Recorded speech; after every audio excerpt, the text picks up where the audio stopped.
Tahukah kalian bahwa cincin berlian yang berkilauan indah di jari seorang wanita bisa menyimpan air mata yang tidak pernah berhenti mengalir? Malam itu, di sebuah rumah sakit swasta mewah di Jakarta Selatan, seorang wanita cantik berusia 32 tahun duduk sendirian di koridor yang sepi. Namanya Melati. Wajahnya cantik, kulitnya putih bersih, rambutnya panjang terurai. Di jarinya, cincin berlian seberat 3 karat berkilau mewakili kemewahan hidupnya. Tapi air mata yang mengalir di pipinya, air mata itu menceritakan kisah yang sangat berbeda. Di tangannya, Melati menggenggam sebuah amplop coklat. Amplop yang baru saja diberikan oleh dokter 5 menit yang lalu. Isinya adalah hasil tes DNA. Tes DNA antara anaknya, Raka yang berusia 7 tahun, dengan dirinya sendiri.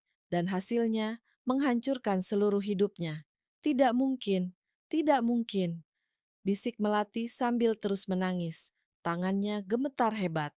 Raka bukan anakku? Bagaimana bisa? Melati yang hamil. Melati yang melahirkan dengan susah payah selama 18 jam. Melati yang merasakan sakit luar biasa ketika Raka keluar dari rahimnya. Tapi kenapa hasil tes DNA ini mengatakan Raka bukan anak kandungnya? Ada apa sebenarnya? Apa yang terjadi 7 tahun yang lalu di rumah sakit ini? Dan siapa yang bertanggung jawab atas semua ini? Inilah kisah Melati. Kisah tentang pernikahan kontrak yang berubah menjadi cinta sejati, tentang konspirasi kelam yang mengubah takdir dua keluarga, tentang pengorbanan seorang ibu, dan tentang balas dendam yang telah direncanakan selama bertahun-tahun. 7 tahun yang lalu, Melati masih bernama lengkap Melati Kusuma. Dia gadis desa dari Magelang, Jawa Tengah. Ayahnya sakit keras, kena stroke, butuh biaya operasi 500 juta rupiah. Uang sebesar itu mustahil dikumpulkan oleh keluarga petani seperti mereka. Melati sudah mencoba ke sana kemari meminjam uang. Ke bank ditolak karena tidak punya jaminan. Ke rentenir, bunganya mencekik leher. Ke saudara-saudara, semua menghindar. Tidak ada yang mau membantu. Sampai suatu hari, sepupunya yang bekerja sebagai pembantu rumah tangga di Jakarta menelepon. Ada tawaran pekerjaan, tapi pekerjaan yang tidak biasa.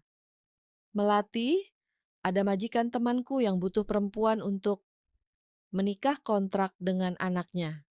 Kontrak 2 tahun. Bayarannya 500 juta, dibayar tunai di muka. Kamu mau? Melati terdiam.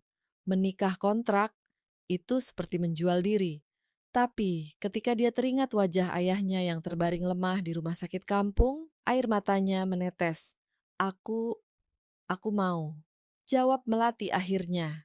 Seminggu kemudian, Melati bertemu dengan calon suami kontraknya. Namanya Adrian Mahendra. Pria tampan berusia 30 tahun. CEO muda perusahaan properti besar. Kaya raya, wajah seperti artis Korea, tubuh tinggi tegap. Tapi Adrian punya masalah besar. Ibunya, Nyonya Lastri, adalah seorang ibu yang sangat mengontrol hidupnya. Nyonya Lastri sudah menjodohkan Adrian dengan putri pengusaha sahabatnya, bernama Vivian. Tapi Adrian tidak mencintai Vivian. Dia bahkan mencintai perempuan lain, seorang pelukis bernama Kirana yang dia temui di pameran seni. Adrian butuh waktu untuk membuat ibunya menyerah dari perjodohan itu. Makanya, dia butuh istri palsu, istri kontrak yang akan dia nikahi, lalu 2 tahun kemudian diceraikan. Dengan begitu, ibunya akan berhenti memaksa. Pernikahan mereka berlangsung sederhana. Hanya ada saksi dan penghulu. Tidak ada pesta, tidak ada keluarga Adrian yang hadir. Nyonya Lastri bahkan tidak tahu anaknya menikah dengan gadis desa. Hari pertama di rumah Adrian, Melati diberi aturan ketat. Dengar baik-baik, kata Adrian dengan nada dingin. Ini hanya kontrak. Kita tidur di kamar terpisah. Kamu tidak boleh mencampuri urusanku, aku tidak akan mencampuri urusanmu. Kalau ada tamu, kita berpura-pura jadi pasangan bahagia. Tapi di rumah ini, kita orang asing. Mengerti? Melati mengangguk, hatinya sakit mendengar kata-kata itu. Tapi dia tidak punya pilihan. 500 juta sudah ditransfer ke rekeningnya. Ayahnya sudah dioperasi dan kondisinya membaik. Ini adalah pengorbanannya. Bulan-bulan pertama sangat berat. Adrian jarang di rumah. Kalaupun pulang, dia hanya masuk kamar dan tidak bicara dengan Melati. Melati seperti hantu di rumah besar itu. Dia memasak, tapi Adrian tidak pernah makan masakannya. Dia mencuci baju Adrian, tapi pria itu tidak pernah berterima kasih. Tapi Melati tidak menyerah. Dia tetap berusaha menjadi istri yang baik, meski hanya istri kontrak. Setiap malam, dia menyiapkan air hangat untuk Adrian. Setiap pagi, dia menyiapkan sarapan meski tahu Adrian tidak akan memakannya. Melati melakukan itu semua dengan tulus, karena memang begitulah sifatnya. Dia tidak bisa pura-pura. Dan perlahan, sangat perlahan, Adrian mulai melunak. Suatu malam, Adrian pulang dalam keadaan mabuk berat. Dia jatuh cinta pada Kirana, tapi ternyata Kirana sudah bertunangan dengan pria lain. Adrian patah hati. Melati yang menopang tubuh Adrian, membawanya ke kamar, membersihkan muntahannya, mengganti bajunya yang kotor. Melati yang duduk di sampingnya sampai pagi, menjaga agar Adrian tidak muntah lagi. Ketika Adrian bangun pagi harinya, dia melihat Melati tertidur di kursi samping tempat tidurnya. Wajah gadis itu pucat karena begadang. Tapi ada senyum tipis di bibirnya, seperti merasa lega karena Adrian baik-baik saja. Hati Adrian tersentuh. Untuk pertama kalinya, dia melihat Melati bukan sebagai istri kontrak, tapi sebagai seorang perempuan yang tulus mencintainya. Dari hari itu, semuanya berubah. Adrian mulai pulang lebih cepat. Dia mulai makan masakan Melati. Dia mulai mengajak Melati mengobrol. Dan tanpa disadari, Adrian jatuh cinta pada Melati. 6 bulan setelah pernikahan, Adrian mengajak Melati bicara. Melati, aku tahu ini kontrak, tapi aku sudah jatuh cinta padamu. Aku ingin pernikahan kita jadi nyata. Aku ingin kamu jadi istri sungguhan. Kamu mau? Melati menangis bahagia. Dia sudah jatuh cinta pada Adrian sejak bulan ketiga, tapi dia tidak berani berharap. Dan sekarang cinta itu berbalas. Aku mau, Mas Adrian. Aku mau, jawab Melati sambil memeluk suaminya erat. 3 bulan kemudian, Melati hamil. Adrian sangat bahagia. Dia yang tadinya dingin dan cuek berubah menjadi suami yang perhatian. Dia yang mengantarkan Melati kontrol kehamilan. Dia yang menyiapkan makanan bergizi. Dia yang memijat kaki Melati kalau bengkak. Tapi ada satu masalah besar. Nyonya Lastri belum tahu tentang pernikahan mereka. Adrian takut memberitahu ibunya, karena dia tahu ibunya pasti marah besar. Nanti saja, setelah anak kita lahir, kalau sudah ada cucu, ibu pasti menerima kamu, kata Adrian, menenangkan Melati yang khawatir. Dan akhirnya, Melati melahirkan seorang bayi laki-laki yang sehat. Mereka beri nama Raka Mahendra, bayi yang sempurna, dengan mata bulat seperti Adrian dan hidung mancung seperti Melati. Tapi disinilah semuanya mulai kelam. Rumah sakit tempat Melati melahirkan adalah rumah sakit milik keluarga Mahendra. Ayah Adrian, Bapak Suryadi Mahendra, adalah pendiri dan pemilik utama rumah sakit itu. Makanya Adrian memilih rumah sakit itu karena pelayanannya yang terbaik. Tapi yang tidak Adrian tahu, ibunya, Nyonya Lastri, adalah salah satu komisaris rumah sakit itu. Dan Nyonya Lastri punya mata dan telinga di mana-mana. Ketika Adrian mendaftarkan Melati untuk melahirkan di rumah sakit itu dengan menggunakan nama Nyonya Melati Mahendra, informasi itu langsung sampai ke telinga Nyonya Lastri. Nyonya Lastri marah besar. Anaknya menikah diam-diam dengan siapa? Gadis desa? Tidak mungkin. Dia tidak akan membiarkan darah keluarga Mahendra tercampur dengan darah rakyat jelata. Tapi Nyonya Lastri bukan wanita bodoh. Dia tidak langsung memarahi Adrian. Dia punya rencana yang lebih licik. Di rumah sakit yang sama, pada malam yang sama ketika Melati melahirkan, ada seorang perempuan lain yang juga melahirkan. Namanya Sari. Perempuan miskin yang hamil di luar nikah, ditinggal kabur oleh pacar yang menghamilinya. Sari melahirkan bayi perempuan. Tapi karena tidak punya uang dan malu dengan keluarga, Sari berniat meninggalkan bayinya di rumah sakit. Dia sudah tidak sanggup merawat. Dan disinilah Nyonya Lastri melihat kesempatan. Nyonya Lastri mendatangi Sari di ruang perawatan. Dengan suara lembut tapi penuh manipulasi, dia berkata, "Sari, aku tahu kamu kesulitan. Aku mau bantu. Aku akan adopsi bayimu secara resmi. Aku akan berikan dia kehidupan yang layak. Tapi ada satu syarat. Kamu harus menuruti semua yang aku minta. Dan kamu tidak boleh pernah mencari anakmu lagi." Sari yang putus asa akhirnya menyetujui. Dia menandatangani surat pernyataan menyerahkan bayinya. Tapi rencana Nyonya Lastri tidak berhenti di situ. Tengah malam, ketika Melati tertidur kelelahan setelah melahirkan, Nyonya Lastri menyuap 2 orang perawat.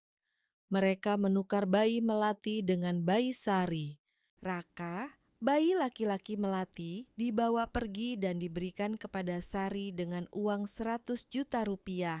Sari disuruh kabur ke kampung dan membesarkan bayi itu sebagai anaknya sendiri. Sebagai gantinya, Sari mendapat uang bulanan untuk biaya hidup, sedangkan bayi perempuan Sari diberikan kepada Melati sebagai Raka. Tapi ada masalah, bayinya perempuan, sedangkan Melati hamil anak laki-laki. Bagaimana mungkin bisa ditukar?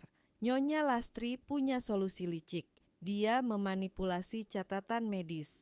Dia ubah hasil USG Melati menjadi kembar. Katanya, ada satu bayi lagi yang tidak terdeteksi di USG dan kembarannya adalah laki-laki tapi meninggal saat lahir. Ketika Melati bangun, dia diberitahu kabar menyedihkan. Anaknya kembar, yang laki-laki meninggal, yang perempuan selamat. Melati menangis histeris. Adrian juga hancur. Tapi di tengah kesedihan itu, mereka harus kuat. Mereka masih punya satu anak yang hidup. Bayi perempuan yang akhirnya tetap mereka beri nama Raka. Meski sekarang, Raka adalah anak perempuan. Dan Nyonya Lastri, dia tersenyum puas. Rencananya berhasil.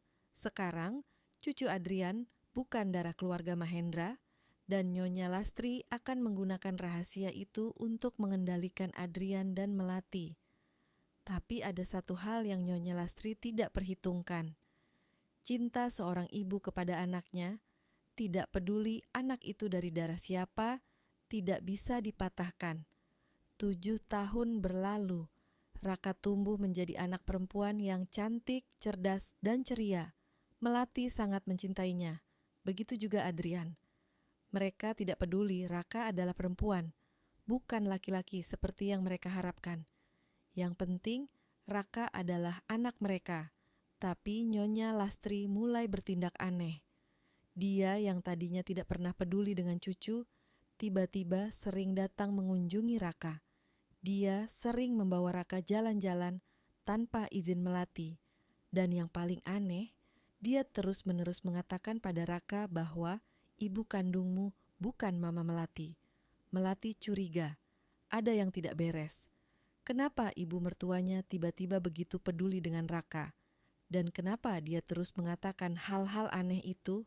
Sampai suatu hari, Raka sakit keras, perlu transfusi darah. Melati dan Adrian langsung tes darah untuk mendonorkan, tapi hasilnya aneh. Golongan darah mereka tidak cocok dengan Raka. Dokter menyarankan tes DNA untuk memastikan, dan disinilah semuanya terbongkar. Raka bukan anak kandung Melati maupun Adrian. Melati hancur, Adrian hancur. Dunia mereka runtuh seketika. Bagaimana bisa mereka menyelidiki ke rumah sakit tempat Melati melahirkan dulu? Mereka ancam akan menuntut kalau tidak diberi kebenaran. Dan akhirnya, salah satu perawat yang dulu menyuap mengaku dia sudah tidak kuat menyimpan rahasia itu selama 7 tahun.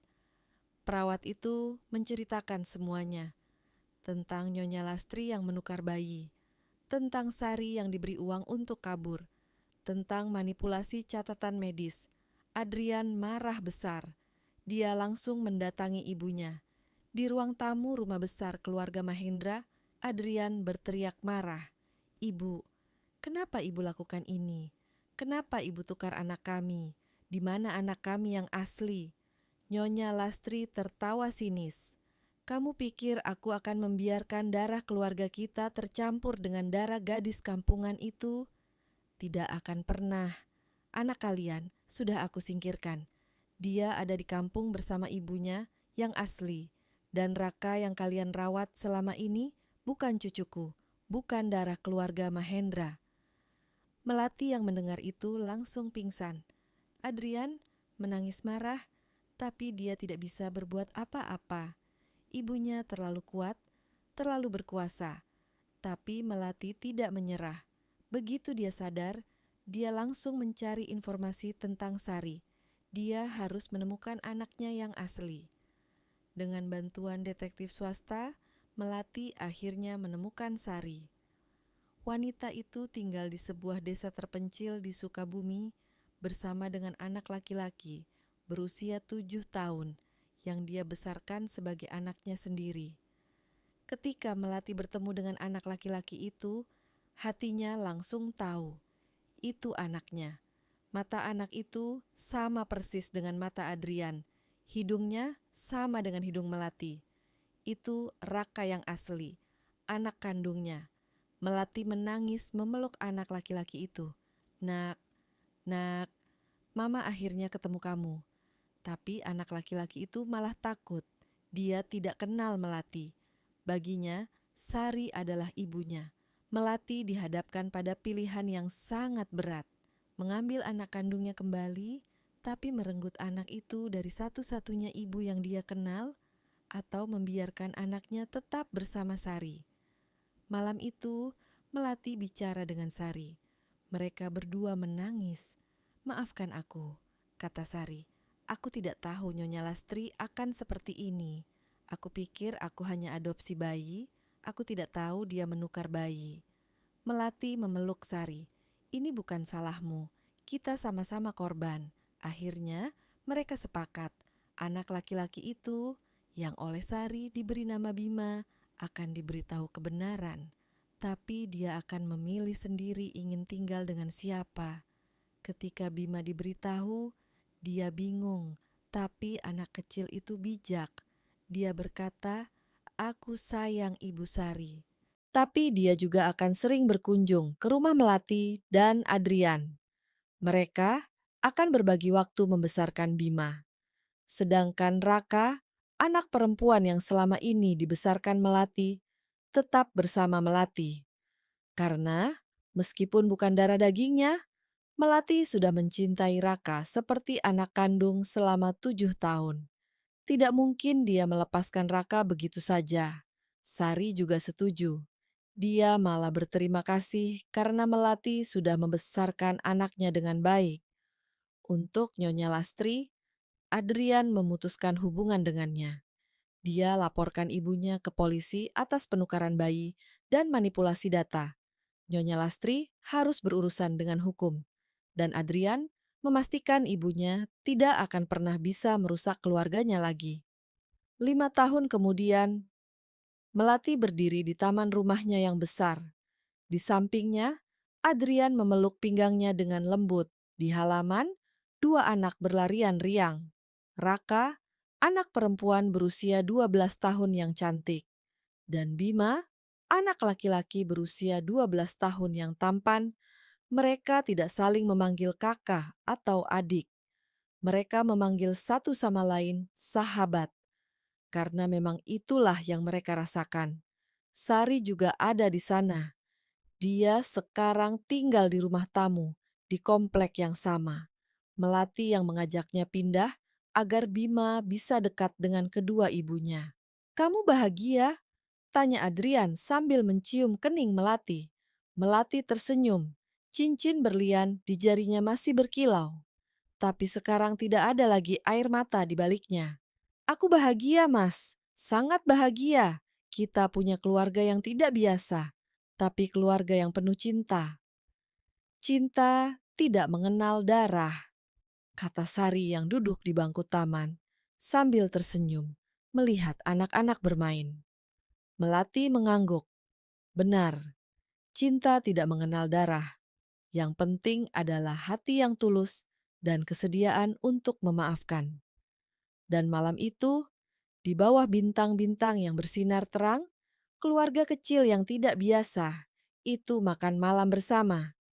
Penuh tawa, penuh kehangatan, penuh cinta. Karena pada akhirnya, keluarga bukan tentang darah. Keluarga adalah tentang siapa yang bersedia tinggal ketika yang lain pergi.